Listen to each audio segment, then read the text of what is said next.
Bien. Entonces, vamos a hacer la introducción a cardiocirculatorio. Como dije recién, lo digo para que quede grabado también, esta semana les voy a estar subiendo el material para lo que son las patologías propiamente dichas y vamos a hacer otra clase en 15 días, el martes seguramente, con las patologías. Así que la idea ahora es poder entender bien lo que es la anatomía y la fisiología del sistema cardiocirculatorio, que es muy, muy importante. Nosotros tenemos nuestro sistema cardiocirculatorio que está compuesto por el corazón y todos los vasos de nuestro cuerpo, ¿sí? El corazón está ubicado en el tórax, entre los dos pulmones, entre sus dos pleuras, ¿sí? Y está en un lugar que se llama mediastino. El mediastino está entre los dos pulmones, ¿sí? Por debajo está el diafragma y está compuesto especialmente por los grandes vasos y el corazón, ¿sí? Que lo podemos ver acá en el medio. El corazón, y estos, les puse acá una imagen que la tienen igual en el texto, de todos los grandes vasos del cuerpo. O sea, nosotros tenemos arterias y venas. Las arterias son las que llevan, en general, en lo que sería el sistema mayor, la sangre oxigenada hacia la periferia, que pueden ser las manos, las piernas principalmente y los órganos, y las venas son las que la traen de vuelta, ¿sí? Las venas, las arterias más importantes, una de las más importantes es la arteria aorta, que es esta grande que se ve acá, y la vena cava es la más importante, que lleva la circulación desde el cuerpo hacia el corazón. Ese es el sistema cardiocirculatorio. Nosotros tenemos dos tipos de circulación, la circulación menor y la circulación mayor. Y tenemos el corazón, que es nuestra bomba, que es lo que va a llevar la sangre hacia los distintos sistemas. La sangre, nosotros tenemos nuestro corazón, que lleva la sangre que se oxigena en los pulmones y que la reparte en el cuerpo, ¿sí? O sea, tenemos nuestro pulmón, que nosotros vimos cómo la sangre se oxigenaba en la clase pasada, y esa sangre oxigenada, que se oxigena en nuestro pulmón, va a ir por las venas pulmonares, que aunque son venas, llevan sangre oxigenada, ¿sí? Hacia nuestro corazón izquierdo, y desde nuestro corazón izquierdo va a ir por la arteria aorta, ¿sí? Hasta la circulación mayor. La circulación mayor termina en las venas, o sea, las venas, las vénulas y las arterias, las arteriolas y los capilares, ¿sí? Desde la arteria aorta, las arterias, las arteriolas y los capilares, que son como las arterias que se van haciendo cada vez más finitas, y esas arterias llevan la sangre a todo lo que es la periferia, hasta llegar a todos los tejidos del cuerpo. En todos los tejidos del cuerpo esta sangre deja el oxígeno que tomó de los pulmones, ¿sí? Y vuelve desoxigenada, porque el oxígeno lo dejó ahí, ¿sí? Entonces vuelve desoxigenada y lleva el dióxido de carbono. El retorno venoso es los capilares, las vénulas y las venas, ¿sí? De más chiquito a más grande, y vuelve hacia el corazón, que este es el retorno venoso.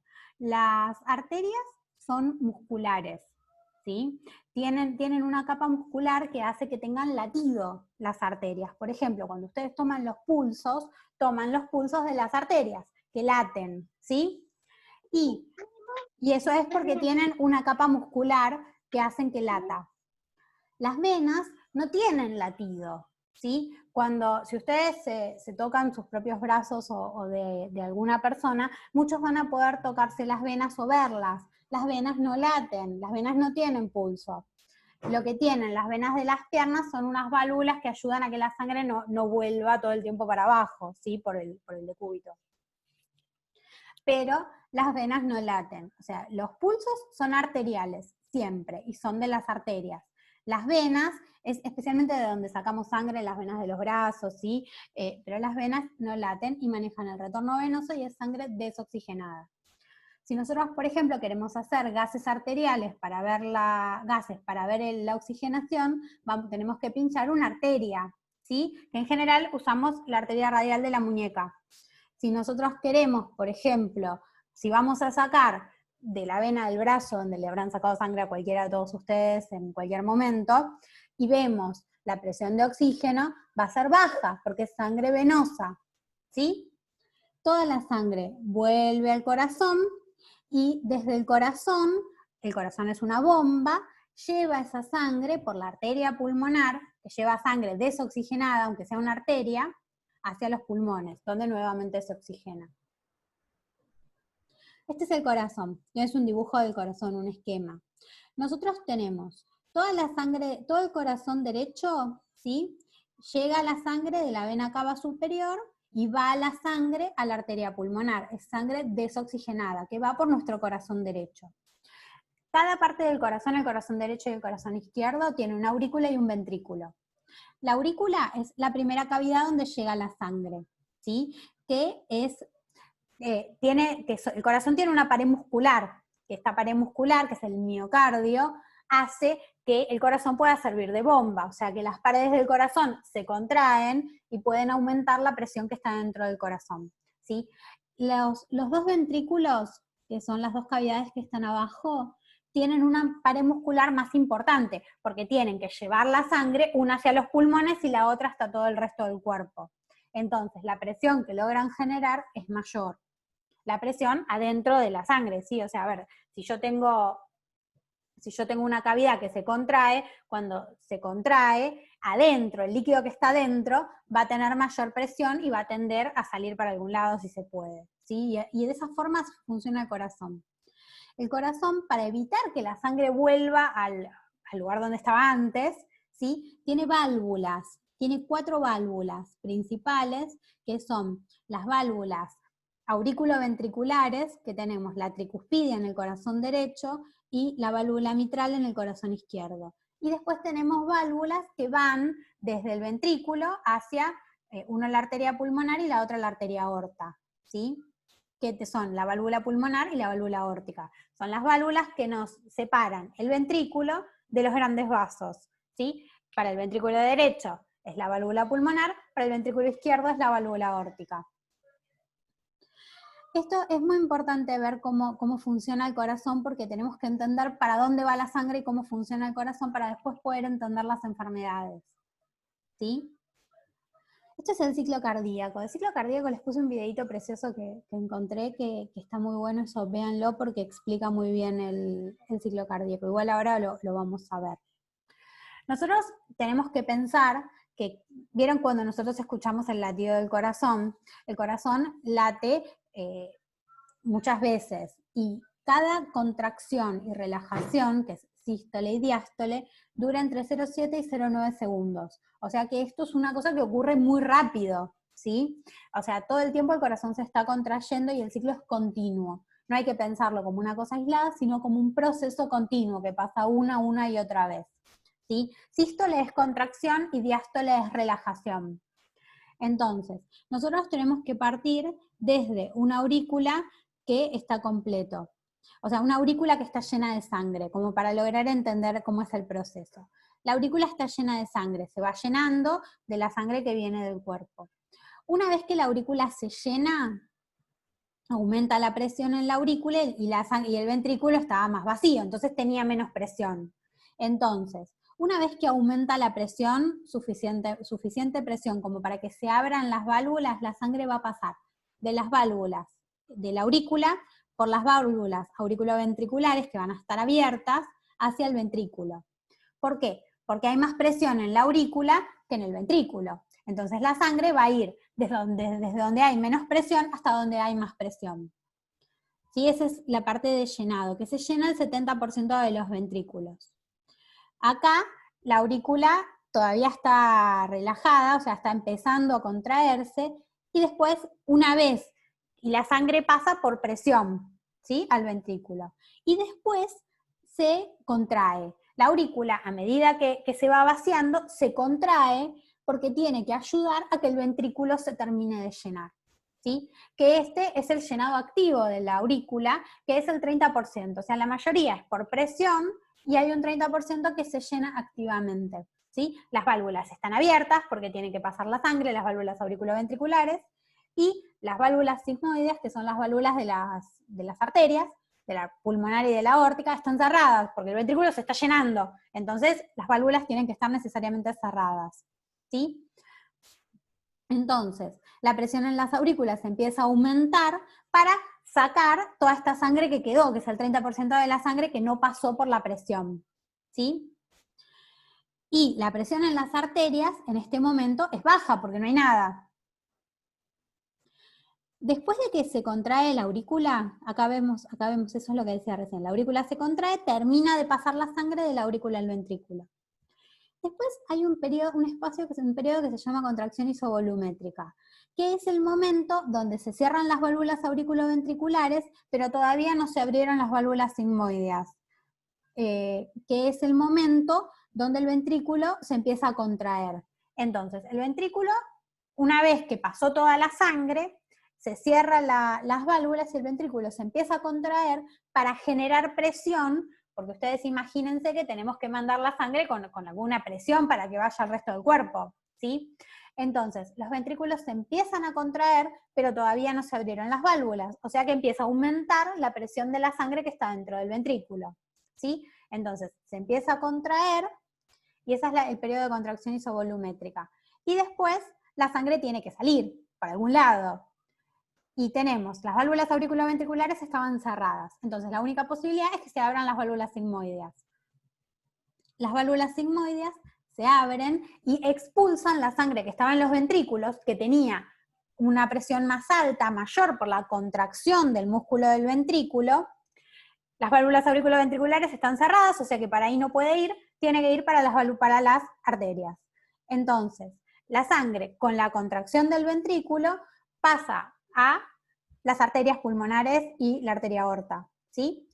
Que esto son con una presión de los ventrículos que mayor a la de las arterias, porque las arterias estaban vacías, o sea que la presión era baja, y la presión de los ventrículos era alta porque venimos de la contracción isovolumétrica. Y este es el periodo de eyección. Una vez que la sangre sale por las arterias, ¿sí? La presión del ventrículo baja, obviamente, porque la sangre se fue, entonces en el ventrículo no hay nada y la presión baja.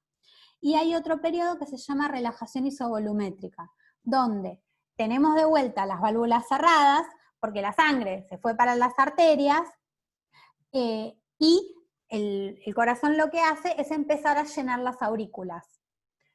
¿Por qué? Porque como el corazón se está relajando, la sangre que venía de las venas tiene que ir para algún lado, entonces empieza a llenar las aurículas, ¿sí? Y la presión de las aurículas es menor a la presión de los ventrículos y las válvulas están cerradas. Todas las válvulas están cerradas. ¿Cerradas para qué? Las válvulas auriculoventriculares están cerradas hasta que la aurícula esté llena. Y las válvulas sigmoideas están cerradas porque no queremos que vuelva la sangre que mandamos por las arterias, ¿sí? Las válvulas sigmoideas cuando se cierran hacen el segundo ruido cardíaco, que son los dos ruidos que tiene el corazón. Esto yo sé que es un poco complejo y hay que entenderlo. Ustedes acuérdense siempre que isovolumétrico es cuando nada se va a ningún lado, o sea, cuando el volumen se mantiene en donde está. Son los momentos en los que están los ruidos cardíacos y siempre cuando es isovolumétrico las válvulas auriculoventriculares están todas las válvulas cerradas. ¿Por qué? Porque no hay ninguna posibilidad de que nada se vaya a ningún lado, básicamente. Así que eso es muy importante para acordarse. Acuérdense que sístole es contracción, que diástole es relajación, y vean el videito que les subí, que está muy bueno. El corazón para funcionar también tiene irrigación, también tiene arterias que van a llevar la sangre a las paredes del corazón, ¿sí? Pensemos que si nosotros tenemos que llevar la sangre a los tejidos para que, no sé, para que uno pueda mover un músculo de una pierna o de un brazo, el corazón, que es un músculo, necesita una correcta irrigación para funcionar. Esto es muy importante destacarlo porque cuando hay problemas de circulación es cuando pueden aparecer los infartos, ¿sí? Nosotros tenemos de nuestra aorta que salen las arterias, que son las arterias coronarias. Las arterias coronarias son muy conocidas en general, así que seguro que todos las escucharon nombrar. Y nosotros tenemos la arteria coronaria izquierda y la arteria coronaria derecha, que por diferentes ramificaciones, que una de las más importantes es esta, que es la descendente anterior y la circunfleja de la izquierda, y la coronaria derecha, son como las ramas más importantes, el corazón va a recibir la sangre oxigenada que necesita para funcionar. Por ejemplo, cuando nosotros tenemos un infarto, se pueden depositar placas de ateroma, que es colesterol básicamente, en estas arterias, y si la sangre no logra irrigar el corazón, o sea, las células del corazón se pueden morir y eso es un infarto, ¿sí? Así que es muy importante saber que el corazón tiene su propia irrigación. El electrocardiograma es un tema muy, muy importante. Al electrocardiograma hay que acostumbrarse. Yo sé que es un tema complejo de entender, pero nada, ya se van a acostumbrar y después en el próximo módulo les puse, ya les armé todo un cuadrito para que vean cómo son las arritmias y todo, que son problemas de la conducción del corazón. Nosotros tenemos, les vamos a volver a la foto del corazón y vamos a pensar un poco. Nosotros tenemos en nuestro corazón unas células que conducen la electricidad del corazón, que es lo que hace que el corazón lata parejito como tiene que latir, ¿sí? O sea, cuando nosotros vimos el ciclo cardíaco, vimos cómo cada aurícula y cada ventrículo se contrae cuando le corresponde, ¿sí? O sea, no hay nada contrayéndose cuando no le corresponde porque haría que todo fuese un desastre, ¿sí? O sea, si yo estoy pasando la sangre de la aurícula al ventrículo y de pronto contraigo el ventrículo en ese momento, el corazón sería un lío, ¿sí? O sea, eso no funcionaría. Entonces, hay unas células que están en las paredes del corazón que hacen que el corazón, las células del corazón, que son músculos, se contraigan cuando corresponde. El corazón tiene un nódulo sinusal que está en la aurícula derecha, que es el que maneja la contracción auriculoventricular, ¿sí? Desde el nódulo sinusal es de donde se dirigen hacia todo el corazón todos los haces nerviosos, que son células nerviosas, son como nervios, que son como los cablecitos del corazón que regulan y manejan la contracción de la aurícula cuando, la contracción del ventrículo cuando. ¿Por qué? Porque el estímulo se conduce desde la aurícula derecha, que por haces de células, y van por todo el corazón. Entonces, si yo salgo de acá, voy a contraer primero la aurícula, ¿sí? Y después los ventrículos, por el tiempo que tarda en llegar el estímulo, ¿sí? Y en base a eso es que se genera la contracción del corazón. Cuando el corazón no funciona bien, ustedes habrán escuchado nombrar que uno puede poner un marcapaso. El marcapaso es un dispositivo que regula cómo se maneja la electricidad del corazón, ¿sí? Como hay un haz de eléctrico que maneja cómo es la electricidad del corazón y cómo es cada estímulo, eso lo podemos medir, y para eso está el electrocardiograma. El electrocardiograma, ustedes habrán, no sé si habrán visto hacer alguna vez un electrocardiograma, o les habrán hecho a ustedes, puede ser un electrocardiograma. El electrocardiograma se ponen unas pinzas en los brazos, ¿sí? Una en la pierna, y la que se pone en la otra pierna es como un cable a tierra, así que es como que esa no marca. Y el electrocardiograma se ponen unos chupetes en el pecho, ¿sí? En lugares determinados, donde con todos esos lugares podemos medir cómo está la electricidad en ese lugar. Por ejemplo, si yo tomo las pinzas de los dos brazos, pongo una pinza en cada brazo, entonces yo veo en ese ángulo, o sea, en ese plano, cómo va la electricidad del corazón, ¿sí? El electrocardiograma tiene este complejo, que es el complejo, o sea, la onda P y el complejo QRS, que es muy conocido, esto lo habrán visto alguna vez, no sé, en tatuajes, se ve mucho en fotos, en imágenes, es una cosa que pudieron haber visto alguna vez.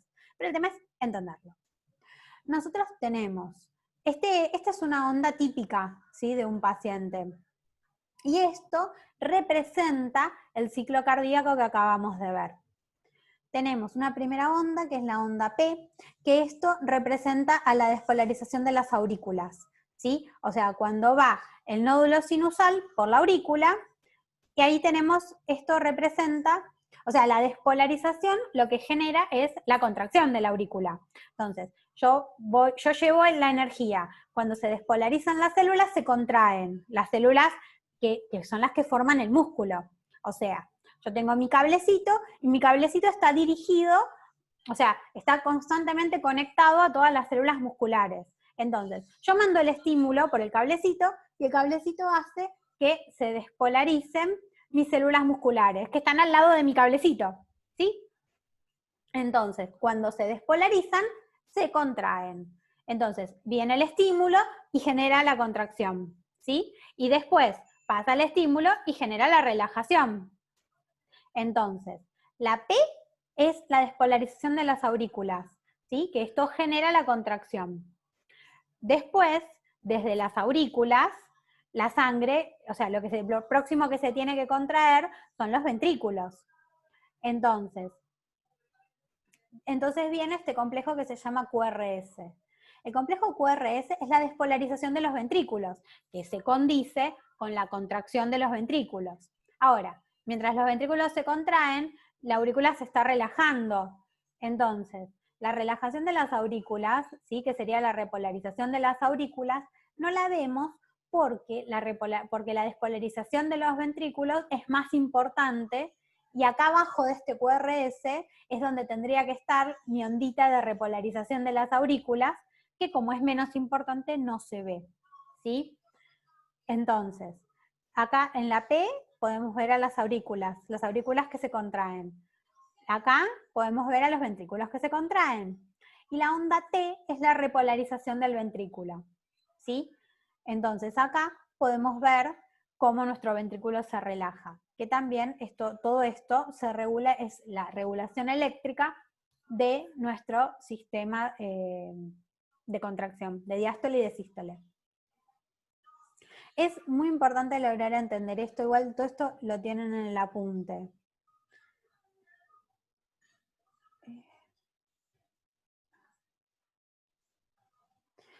A ver. Acá les puse un ritmo sinusal. Ritmo sinusal significa que el corazón está funcionando regulado por el nódulo sinusal, que es lo normal, ¿sí?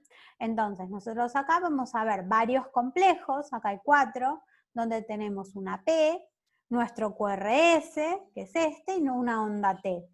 Después tenemos un pequeño espacio y de vuelta otro estímulo del corazón.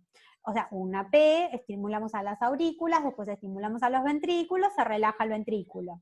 De vuelta, la aurícula, se contrae la aurícula, se contrae el ventrículo, se relaja el ventrículo. ¿Sí? Entonces, esto es lo normal. Y esto es lo que deberíamos tener. Hay alteraciones de este ritmo sinusal, ¿sí? Habrán escuchado hablar de la fibrilación auricular, por ejemplo, que la fibrilación auricular es cuando no tenemos la contracción de la aurícula. Por ejemplo, y podemos ver, o sea, ahí se ven patrones diferentes en el electrocardiograma. El electrocardiograma es muy importante porque ustedes lo van a ver siempre, ¿sí? Depende del lugar, pero ustedes en muchos ámbitos van a ver electrocardiogramas y los van a poder, y tienen que tratar de poder entenderlos, ¿sí?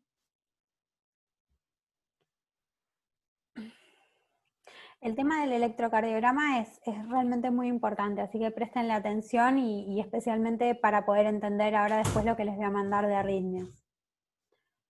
El examen físico. Para el examen físico cardiovascular, uno de los parámetros más importantes es comprender el dolor torácico. El dolor torácico se interroga específicamente porque muchas veces va a pasar que van a ver un paciente y va a decir me duele el pecho. Y el me duele el pecho es sumamente amplio, ¿sí? Porque vamos a tener que tener en cuenta algunos parámetros para lograr interpretar un dolor torácico y darnos cuenta si este dolor torácico es un dolor cardiológico, es un dolor del corazón o es un dolor de otra cosa. Porque en el tórax tenemos los pulmones, tenemos músculos, tenemos huesos, tenemos, además del corazón, tenemos muchas cosas que también pueden doler. Para ello hay una regla mnemotécnica que se llama Alicia, ¿sí? Alicia hay que preguntar en relación a la aparición del dolor, o sea, desde cuándo comenzó, si algo lo desencadenó.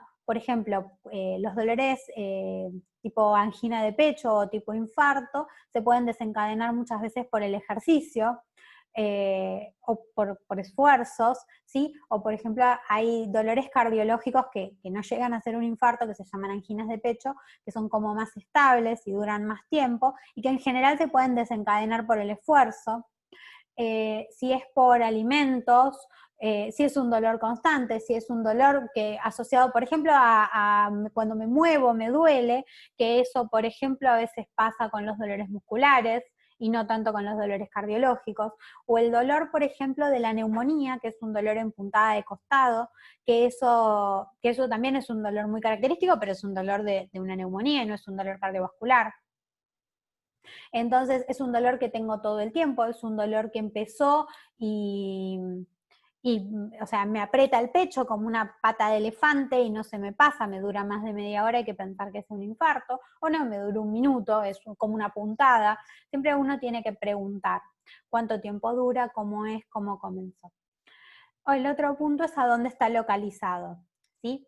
La localización es muy importante porque el pecho también es muy amplio. Por ejemplo, el dolor en puntada de costado de la neumonía es un dolor más bien bajo en la línea axilar o a veces en la espalda. El dolor de pecho, el dolor del infarto, conocidísimo, es el dolor en el medio del pecho que irradia el brazo izquierdo. Sí, que ahora vamos a ver el tema de la irradiación, pero siempre hay que tener en cuenta que a veces el dolor epigástrico o el dolor en la mandíbula también pueden ser cardiológicos.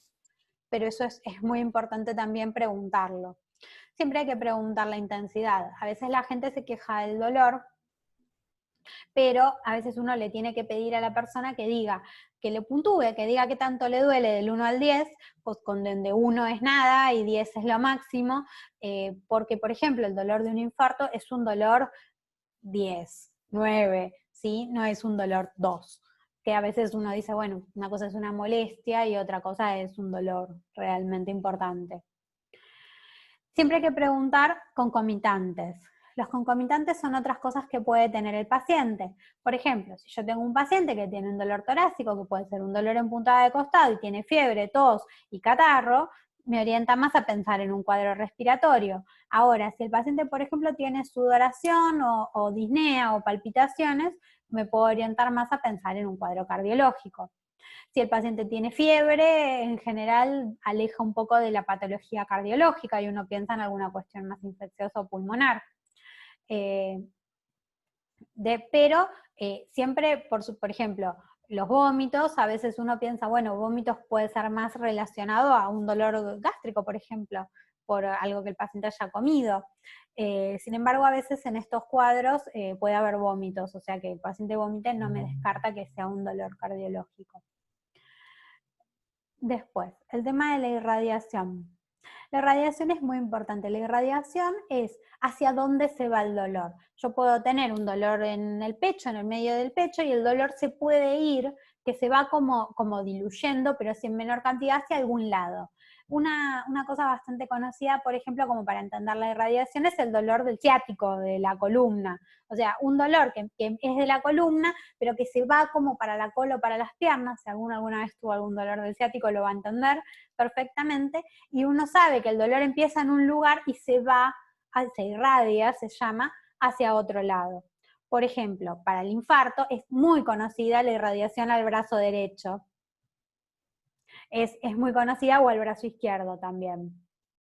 Para la irradiación a los brazos es muy conocida para los infartos. ¿Sí? A veces uno habla más del brazo izquierdo, pero también el brazo derecho es muy importante. Y, por ejemplo, también puede irradiar al epigastrio, ¿sí? O a veces a la mandíbula también, o a veces al medio de la espalda. Son los dolores, las irradiaciones más importantes en la patología cardiovascular. Chicos, se está por cortar, así que vuélvanse a conectar con el mismo link. Yo